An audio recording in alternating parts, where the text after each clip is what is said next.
गुरे पियर हितात हसी के मनवती।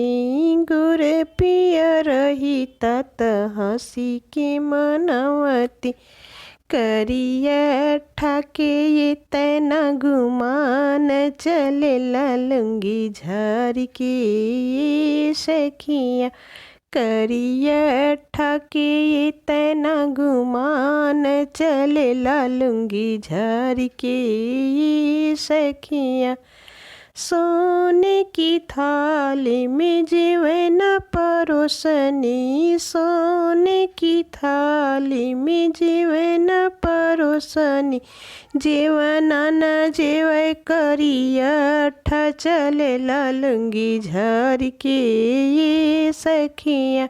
अरे जीवन न जेवै करिया ठा चलेला लुंगी झार के ए सखिया।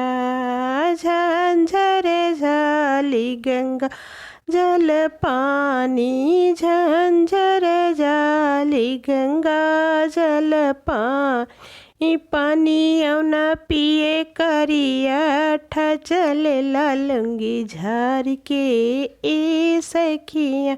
अरे पानी औना पिए करिया ठा चलेला लुंगी झार के ए सखिया।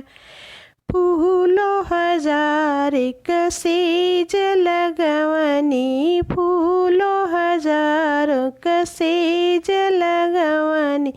अरे से जियो ना सोए करिया ठा चलेला लुंगी झार के सखिया।